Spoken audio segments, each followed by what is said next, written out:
You're listening to the Compassion Fatigue Podcast with your host, Jennifer Blau. This is session 42.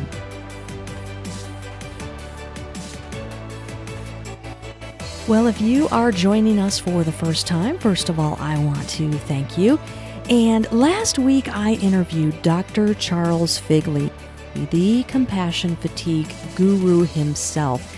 Today is actually going to be part 2 of that interview, so if you missed last week's episode, session 41, I recommend that you go back and listen to that because Dr. Figley and I were just having a great time getting so in-depth with our conversation that I actually decided to break it up into 2 parts. So if you caught last week's episode, stay tuned for part 2. And again, if not, if you're joining us for the first time, you might want to go back and listen to the first part of it. So without further ado, I bring you part 2 of my conversation on vicarious trauma with Dr. Charles Figley.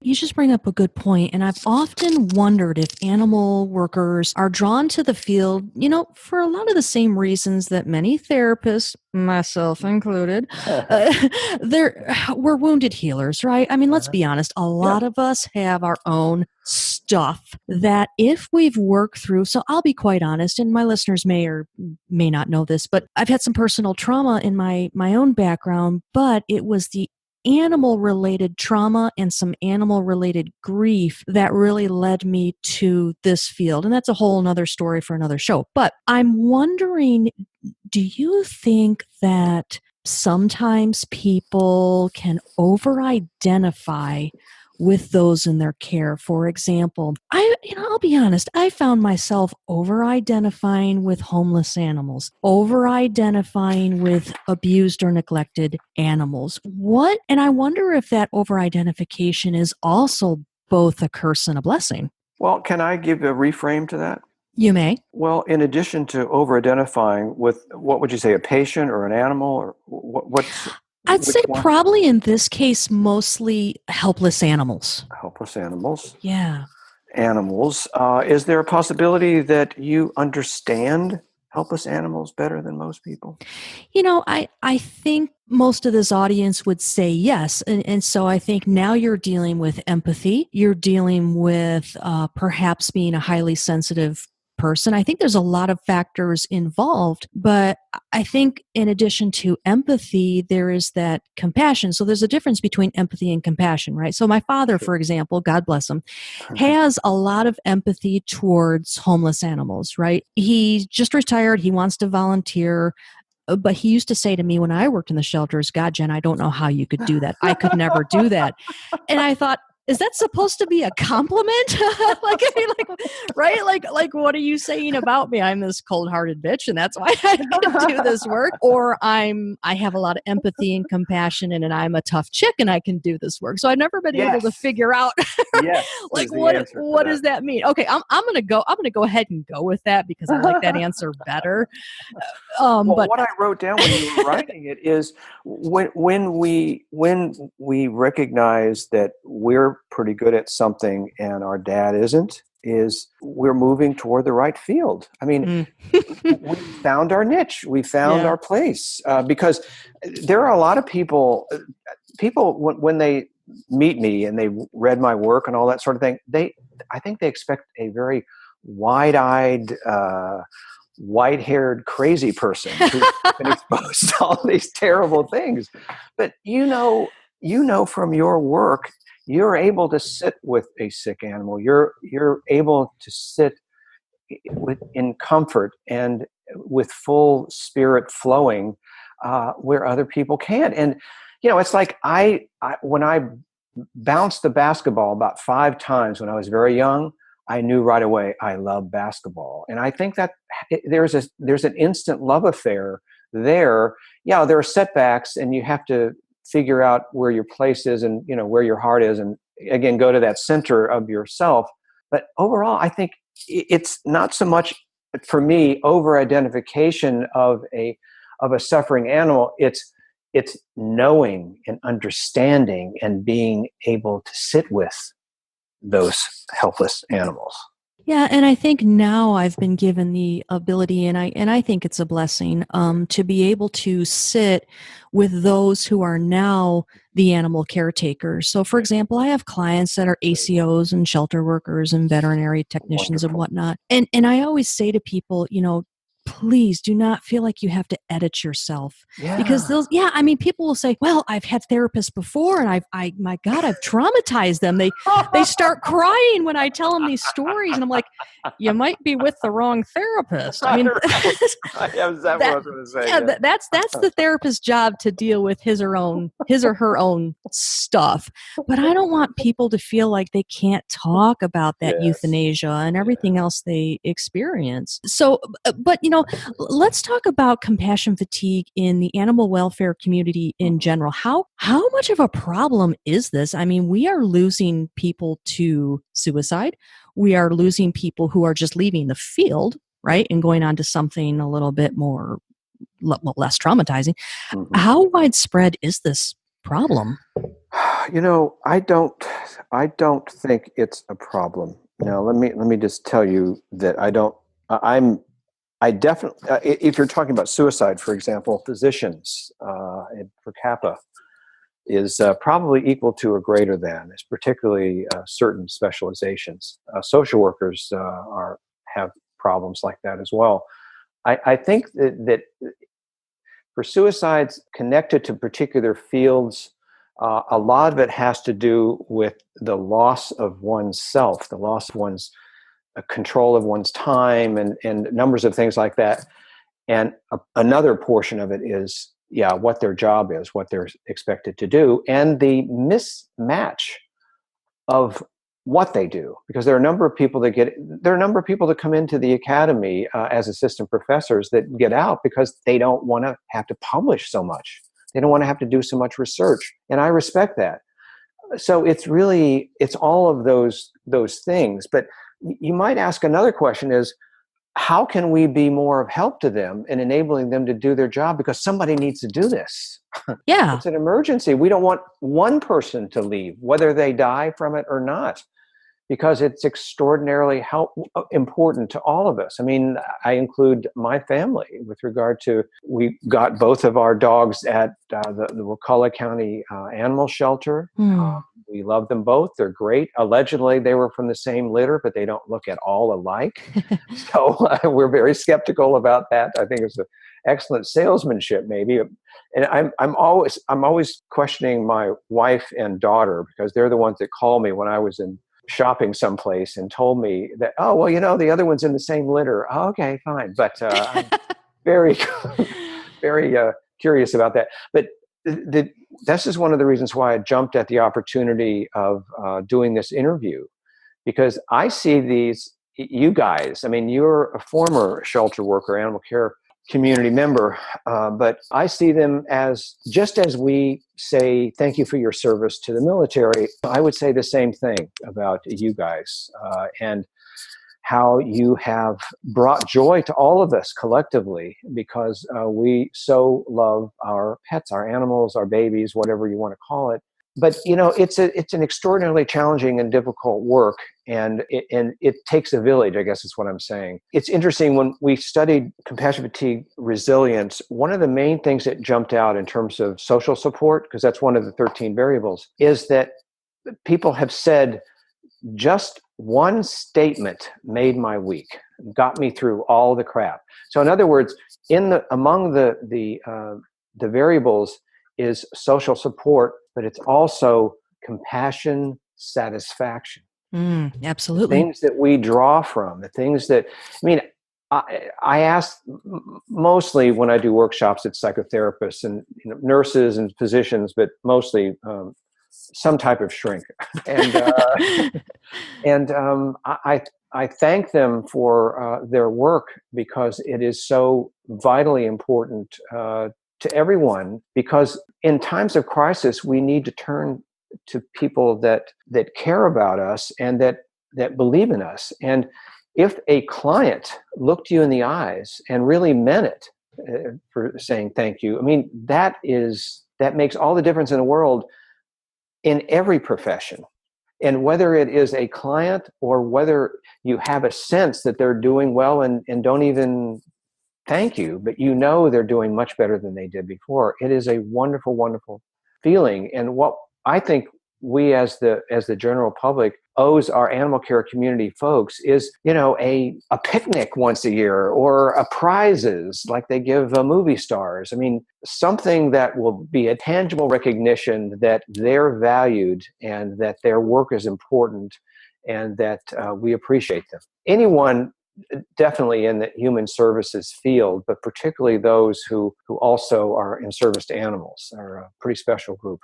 Yeah, there's these signs that I've seen around my neighborhood, and they say, "Thank you for your support to the police officers, the firefighters, and EMTs." There you go. And I'm like, what about animal control officers? Oh my God. These are first. Okay, so I know they're just glorified dog catchers, right? I mean, but really, these are first responders. Not only do these people have to deal with vicious animals and sick animals, and but they have to deal with a crazy ass public. Yes, absolutely. That's the biggest burnout source. Yeah. Oh, give me a vicious dog over a crazy owner any day, honest to God. I've heard that many times. Holy Lord. So Charles, I want to talk a little bit about PTSD, because I know that you have compared compassion fatigue to PTSD, or secondary traumatic stress disorder. Do you think there's really that much of a difference? Well, yes and no. No, according to my friend and colleague, Professor Brian Bride, because his measure, I'm the co-author of it, but he's the first author of it, essentially took the symptoms of post-traumatic stress disorder, at least the third revision, 1980, and it's been updated. But the idea here is a mirror image of the post-traumatic stress disorder symptoms, to the extent that the trauma experience came from somewhere else. It came secondarily to you. But what is mentioned in the 1995 book, Compassion Fatigue, and treating compassion fatigue in 2000, I wrote about this many, many years ago, and most everyone is sort of following this now. Other people have said similar things, so it's not just me. But when you have secondary traumatic stress, even if we want to call it a disorder, it doesn't mean you have a mental illness. With post-traumatic stress disorder, the way it's defined now, and I'm saddened about this, because my original work did not perceive this as a mental illness. My work originally saw this as a transient stress disorder that most often evaporates with time, because the individual, addresses those 5 victim questions. What happened? Why did it happen? Why did I act the way I did then? And since then, what if it happens again? That kind of processing of information transforms the fear, like, oh my God, a turtle almost ran over me, to turtles can be very big and can be vicious. And so when I see them going toward me, I will get out of the way. That kind of transformation of just a fear object to a strategy or methods of coping. So therefore, there's a lot of people that get traumatized, but there's not a lot of people who get post-traumatic stress disorder, is the simplest way of putting it. Right. And the exception really are those people who have PTSD. My frustration has been, and a lot of my scholarly time has been devoted to trying to take the sting out of the diagnosis of PTSD. And the only way to do that is to not use DSM anymore. I mean, I know this is a nerd's conversation now in terms of in the field, but the World Health Organization, in my opinion, has the best way of viewing these things through their ICD, and that is that when you have, let's say, just call it a traumatic setback rather than a disorder, that you've had an injury and that you've been shocked, you lose sleep, may lose weight, all those kinds of things, meaning that you haven't let it go yet. You're kind of obsessed by that.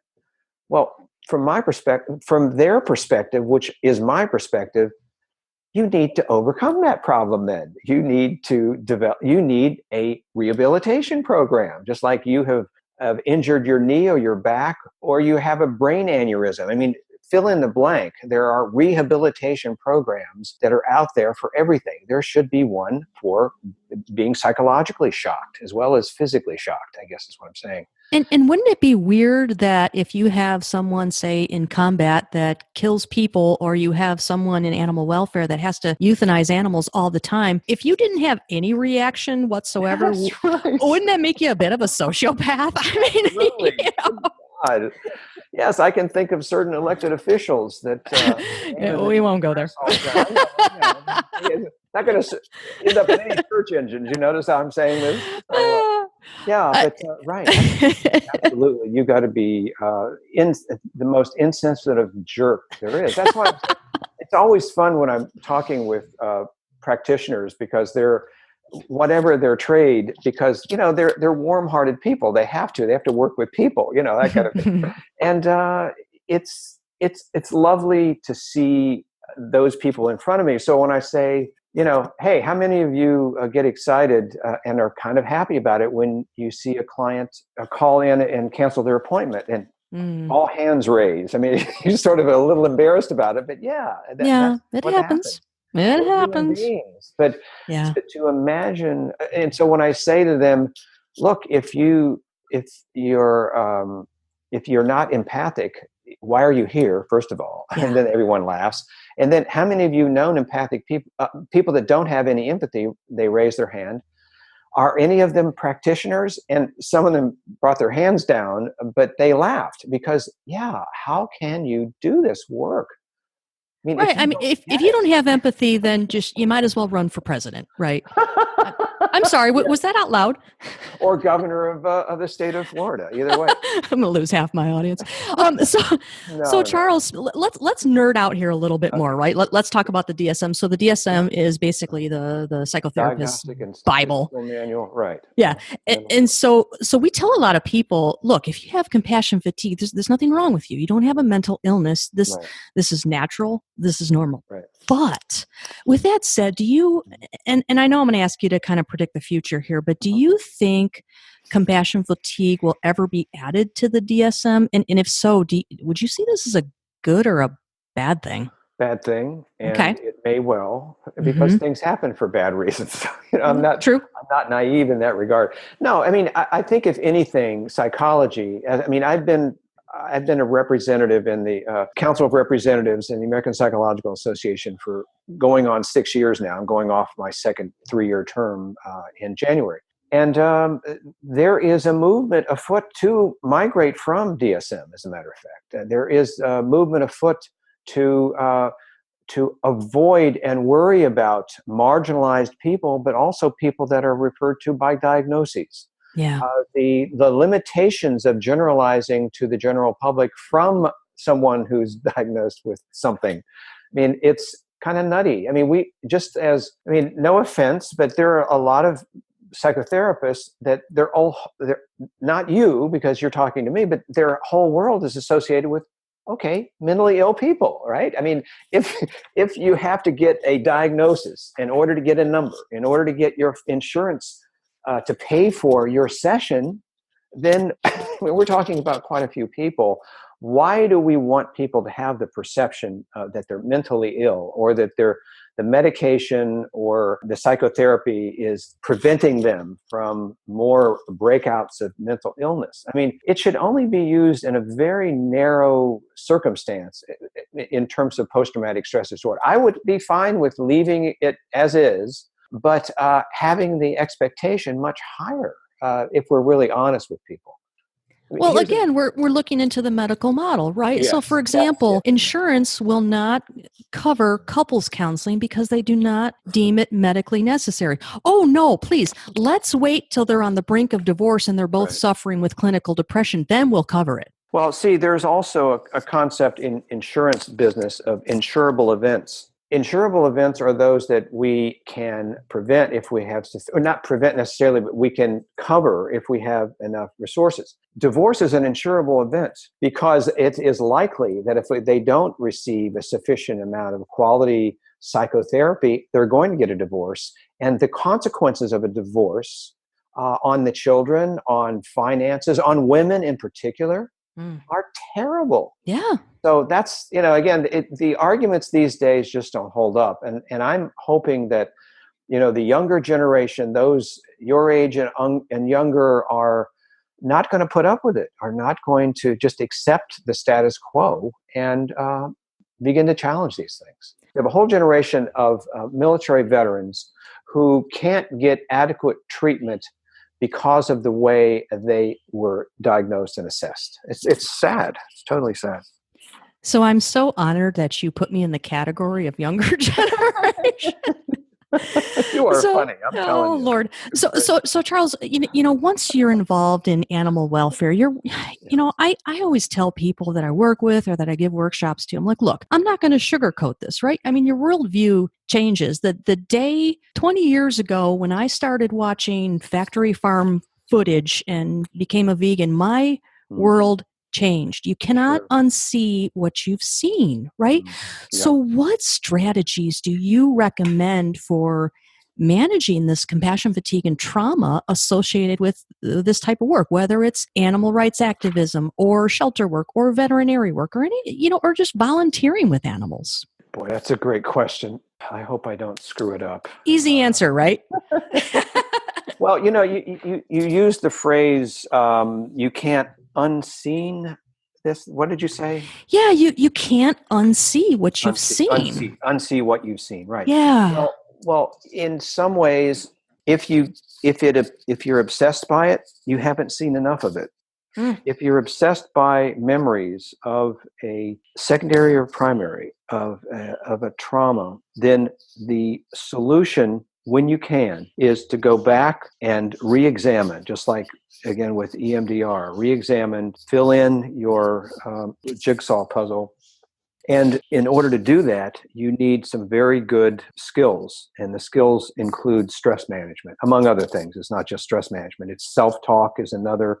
It is being able to sleep. I guess you do need skill in being able to go back to sleep and staying asleep. But in order to revisit, when you're ready, the past, in order to be able to handle any kind of, let's say, I'm going to just give a scenario. Let's say a person runs into somebody in the supermarket and they remind them of a patient they had, or it was the patient. And you then recognize, and then they move on and, they leave the store and all that. And it reminds you that you have so compartmentalized an ancient memory that you'd forgotten about it until now.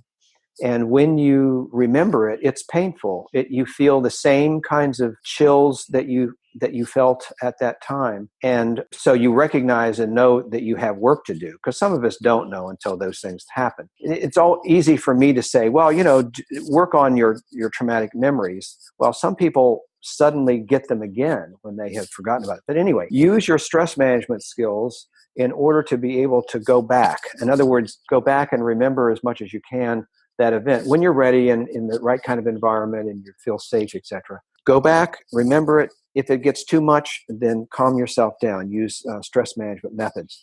The real inventor, in my opinion, of modern day trauma, his name is Joseph Wolpe, and he wrote a book in 1958 called, in the title, it's called Reciprocal Inhibition. You can find it, Google it in that regard. But it's doing what he discovered actually in what Pavlov actually discovered in dogs, he discovered in cats, with regard to overriding the emotional reaction that you have to a traumatic event by laughing at it, or one way or the other having a neutral or pleasure reaction to it. Not to it, but having it at the same time. So in other words, if you're afraid of a bridge, go over a bridge listening to a tape or video or a DVD or CD of a comedian.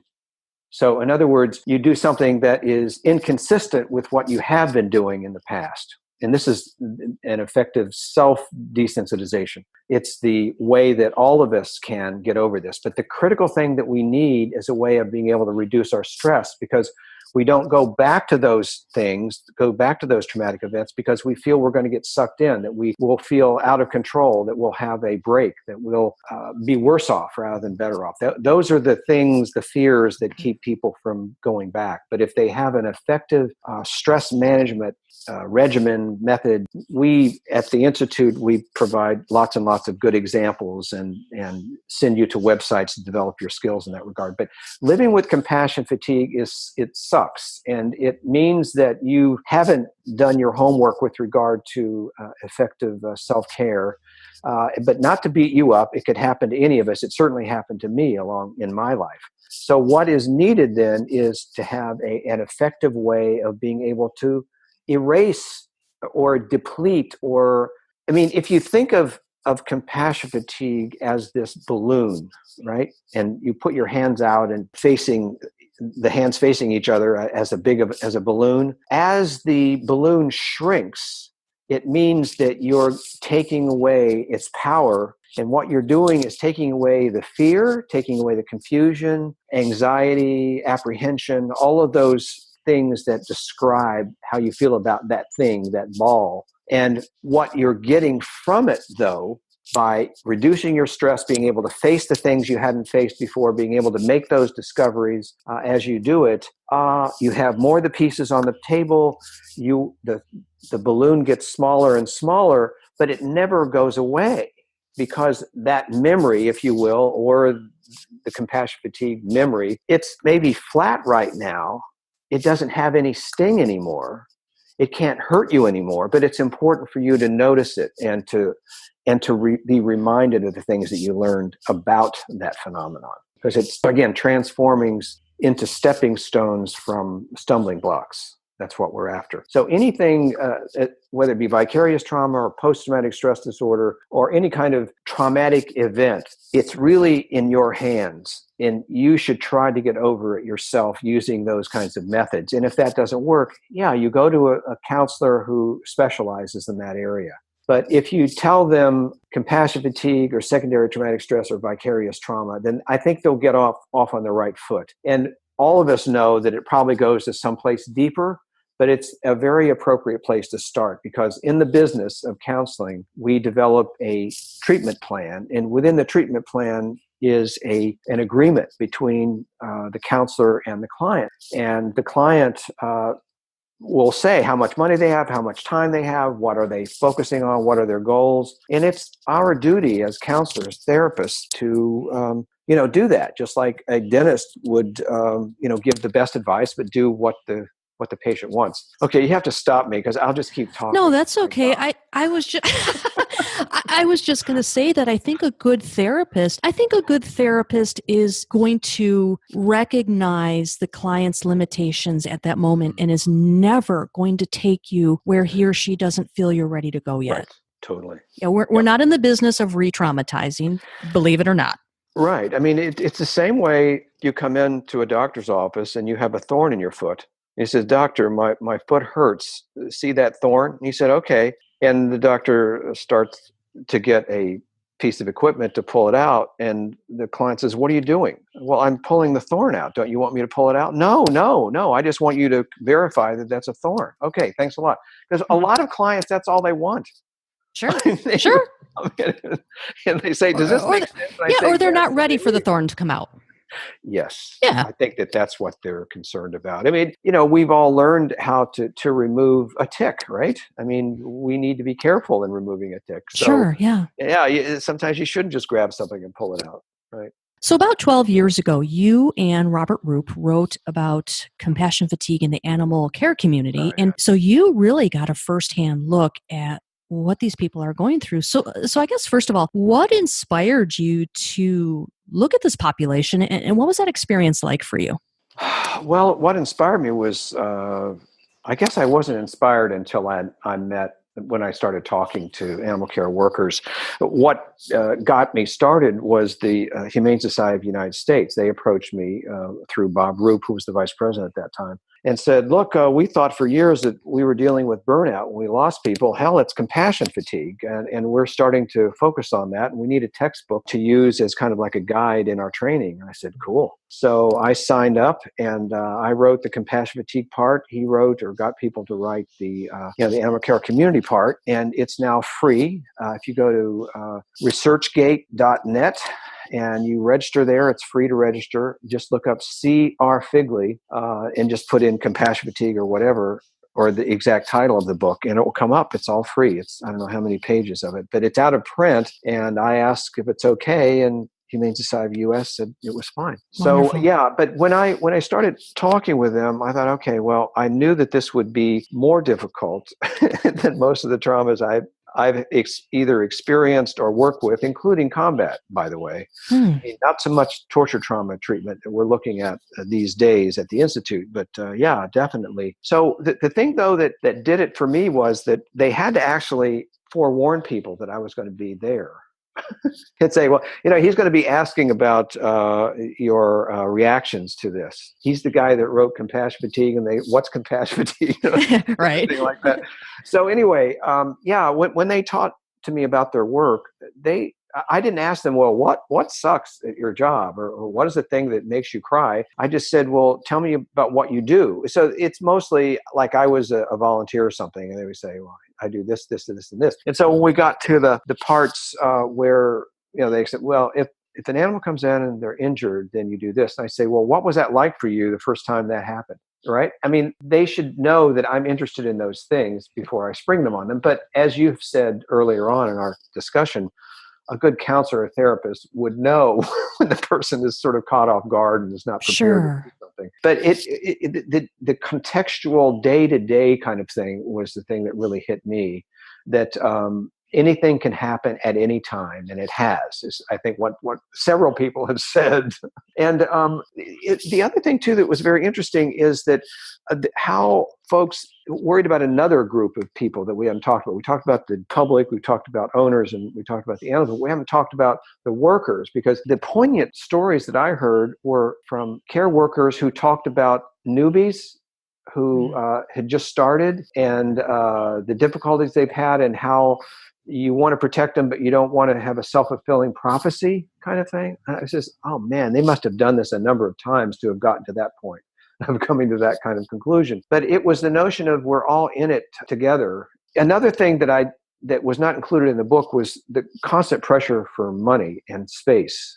That was something that came through that I think weigh on people, and it caused stress, but not necessarily compassion fatigue, except when it comes to not accepting animals or euthanasia. I mean, that can be a real problem. So it is linked. And numbers of people I talked to did link it, but it's the constant pressure. But the thing also that we haven't talked about, that is, I guess what I'm saying is that what we've talked about is what I've experienced. But another thing that hit me that we hadn't talked about was the impact on the family, on the worker's family, and the tensions that creates, and the certain degree of us against them, of that people just don't get it or understand unless they have worked in that environment, or if they haven't worked in the environment, they could work in the environment, because it does take a special person, as we talked about earlier on. Yeah, I think it's just like they're wonderful, lovely people. I've got a brother-in-law who's a veterinarian, and his wife worked as a receptionist before she started her own bike shop. So I have some degree of inside information about that community. Well, that book was and is still so influential for this population. I mean, it's really what inspired me. Is there anything that you are currently working on these days that you'd like to share with the audience? Well, the compassion fatigue resilience really is the thing that I think would be most beneficial to the people that have, if they're still listening to this. Like, oh my God, isn't he going to shut up eventually? No, I think I'm going to break this down into 2 episodes, part 1 and 2. which You is probably awesome. need more than one, more than two. Anyway, Miniseries. I don't want to cause any trauma for people in that regard. But the thing that I think would be very helpful is for them to read. There's a chapter in the American Psychological Association's book series. It's the Handbook of Trauma Psychology, Chapter 29, and it's on secondary traumatic stress. There is, I don't know if it's at ResearchGate. One thing that is at researchgate.net that is free of charge and that really provides all of the good stuff that you would find in two of the chapters. That's one chapter I mentioned. There's another one, but it's published in 2017, this year, in Traumatology, and it's Ludick, Ludick, and Figley. And if you go to researchgate.net and you put in the search engine C.R. Figley or Ludick, you'll go to the article, and it's a whole thing, but it includes the model, and it includes definitions and descriptions of the model, and it also identifies things that measures that are available online that you could take in order to tell you if you have an issue with it. For example, one of the variables is social support. So there's a social support measure that was Purdue Social Support Scale, it's called, and again, freely available online, but it helps you in determining if you are not really ready for either a traumatic event or a secondary traumatic event. In other words, it gives you, you're high on this, low on that, but it's something that's concrete that you can do about it, because everyone's always potentially concerned about either they had it at one time or they have it now or they may get it in the future. This is a way of giving you a kind of a human being owner's guide to avoiding compassion fatigue or the cost of caring. Actually, we started there. This is a way of limiting as much as possible the cost of caring. Is the professional quality of life scale there as well? I think so. I'm pretty sure. If you look under Beth Stamm, or STAMM, there's a chance for that. If her articles are there, she frequently puts them in the appendix. Okay, well, you know what? I'm going to do some digging on that, Okay. and I will make sure that there's a link to that as well, because I know there's another site you can get that on. And basically, for those who don't know, so correct me if I'm wrong, this measures, it's a self-assessment that you can take for free, and it measures compassion fatigue, secondary stress and burnout, and compassion satisfaction, correct? I think you're right. It's been a while since I've looked at that, but it's very handy in that regard, because it will give you an estimate of how satisfied is the work. If the work is not satisfying, dude, you need to leave the work. You may well have burnout, and it probably would be burnout, because it suggests to you that you need to work. You need to move into working with another clientele or at least another location. But if you have high compassion satisfaction, and if you have low burnout, and you have high compassion fatigue or secondary traumatic stress reactions, that means that you need to work on your skills in managing the stress from your compassion, your empathy. It could well be, again, from something inside of you, or it could be something fairly straightforward. I discovered early on in my career that I had difficulty in being a counselor for perpetrators. I just could not find the empathy that was necessary, because I use a lot of empathy up when I'm working with people. Yeah.